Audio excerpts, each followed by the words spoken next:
You made one movie together, didn't you? She was the princess in The Man Who Would Be King. It's a wonderful film, and you and Sean together on screen is... Well, you see, we were very close friends anyway, so there was a great sense of camaraderie before we started. I mean, we're still close friends. I was 24 and he was 27 when we met. Yeah, he's older than me. Yeah, well, he looks it.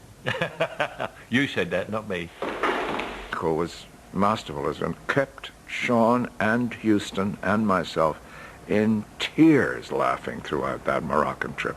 I mean, the jokes just came off the top of his head by the barrelful. I think he was responsible for persuading the catering boys from London to teach the Moroccan catering group how to make bangers and mash. You can imagine what a Moroccan bangers and mash was like. Oh, my God.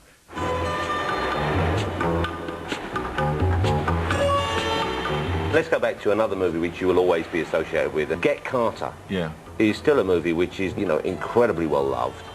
In England at that time, people thought that gangsters were either funny or stupid.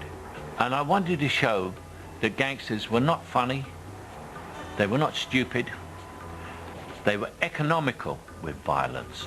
It was just a means to an end. It was to silence you. No Tribe Called Me. And that's where you get that coolness that Carter had. It was very edgy. You never get these people saying, if you say that again, I'll smash your face in. They don't. They just smash your face in. Slags like your Sandra can get away with it, can't they? The Dorleens of this world can't, can they?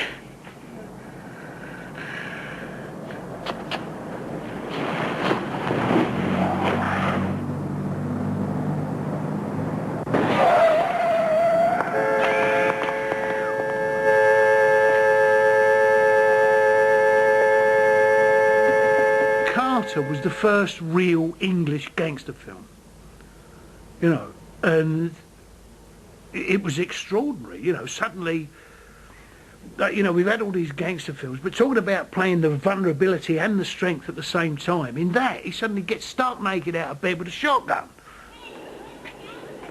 Mind you don't catch cold, Jack. Hope you've got understanding neighbours.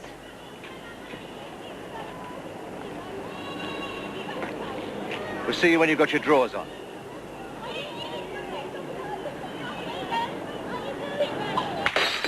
The thing that Get Carter defined was the grubbiness of gangsterism, and his nakedness is lovely, you know. Only people who are out of shape should be naked on the screen.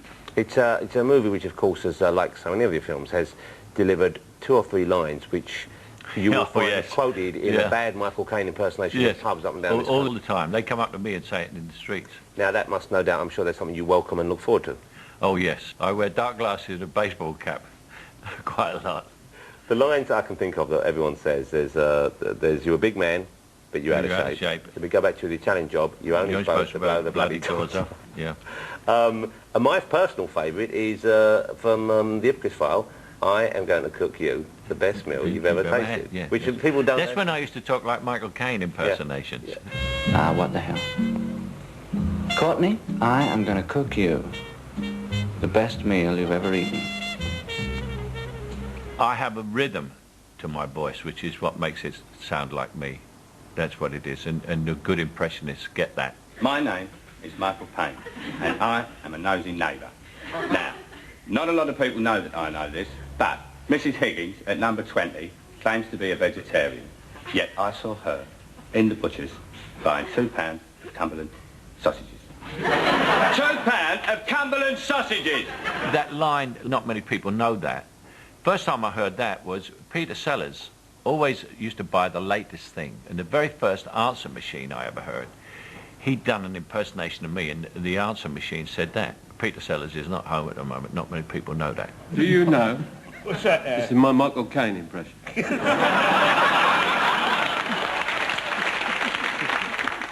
It takes a man in a tweed suit 5.5 seconds to fall from the top of Big Ben to the ground. Now, there's not many people know that.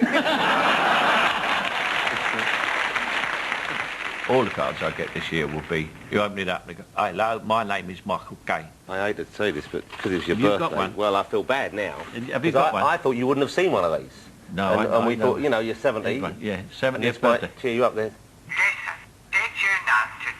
It's your birthday, and not a lot of people know that.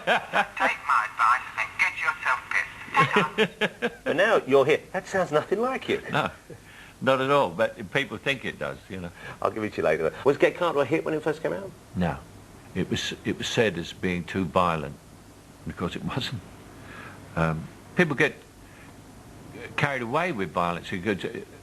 Like I did a picture called Dressed to Kill with Brian De Palma, and several people said to me, well, that film was so violent, all those murders. I said, how many? And they go, oh, I don't know. Obviously several. I said, there was one killing in Dressed to Kill, that's all.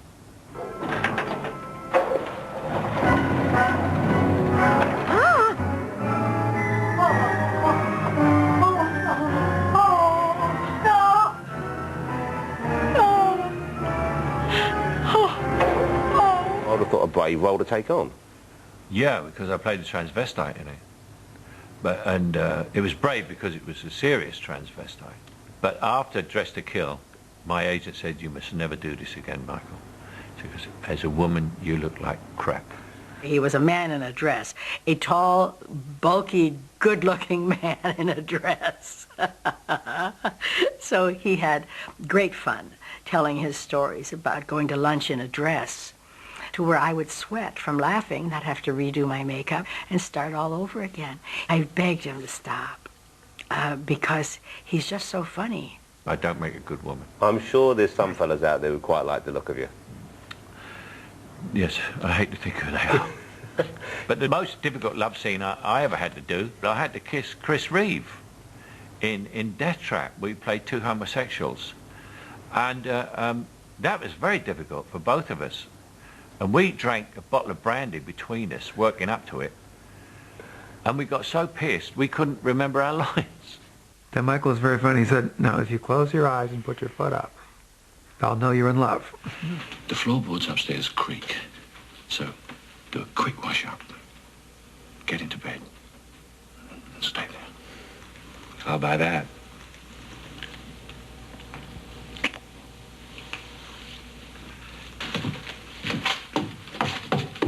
On the set, we used to play a game of changing the emphasis of song titles. There was a famous Burt Bacharach, Dionne Warwick song called I'll Never Love That Way Again, and we changed it to I'll Never Love That Way Again.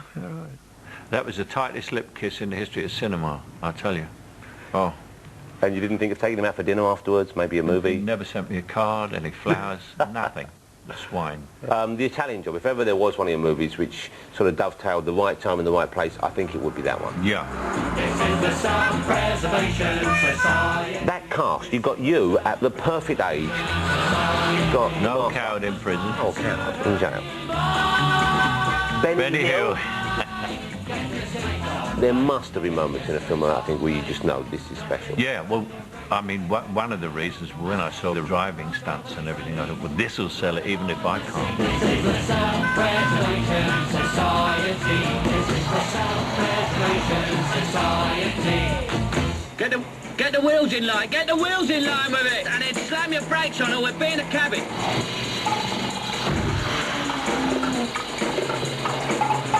You should have used more speed on it up. Accelerate and...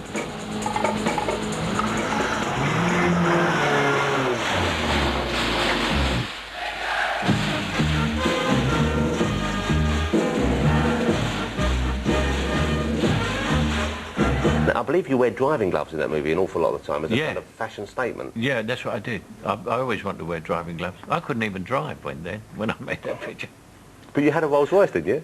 I had a Rolls Royce, yeah. The first car I ever bought was a Rolls Royce. I never had a car because I couldn't drive. So when you had the roller, could you drive it? No. I said, I'll take driving lessons. The insurance people said no. You've got to have a chauffeur. Even if you learn to drive, we're not letting you drive the Rolls.